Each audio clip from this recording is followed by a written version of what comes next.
ہے نا اس کا تراویح سے کوئی تعلق نہیں ہے. بخاری میں آتا ہے نبی رمضان اور غیر رمضان میں 8 پڑھتے تھے, اس کا تراویح سے کوئی تعلق, وہ تو غیر رمضان میں بھی تھی. اتنی سینس نہیں ہے یار, آپ ہمیں قرآن و حدیث سکھا رہے ہو اور ہمیں اپنا مقلد بنا رہے ہو.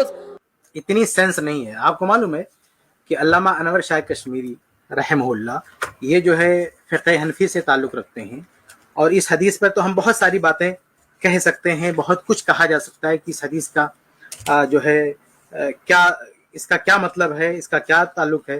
لیکن آپ دیکھیں کہ آپ کے جو بزرگ ہیں ان کا بھی یہی کہنا ہے کہ یہ جو صحیح بخاری کی روایت ہے اس سے وہ بھی یہی مانتے ہیں کہ اس سے مراد کیا ہے, اس سے مراد رکعت تراویح ہے. علامہ انور شاہ کشمیری نے تو باقاعدہ لکھ رکھا کہ یہ مانے بغیر کوئی چارے کار ہی نہیں ہے کہ اللہ کے نبی صلی اللہ علیہ وسلم کی جو نماز ہے, تراویح کی نماز ہے, وہ 11 رکعت ہیں.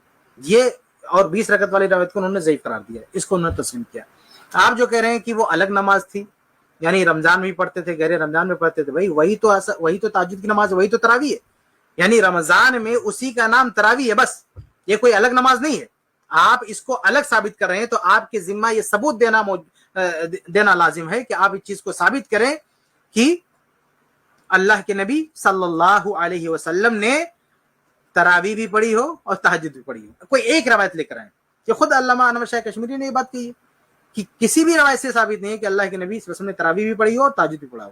تو آپ کہہ رہے ہیں وہ الگ نماز تھی, وہ الگ نماز نہیں تھی. یہ وہی نماز ہے جس کی کیفیت رمضان میں کچھ بدل جاتی ہے تو اس کیفیت کی وجہ سے اسی کا نام جو ہے تراویح. اور یہ تراویح بھی اللہ کے نبی کا دیا ہوا نام نہیں ہے, نہ صحابہ کا دیا ہوا نام ہے. یہ تو بعد کے علماء نے اس کا جو ہے تراویح نام دیا ہوا ہے.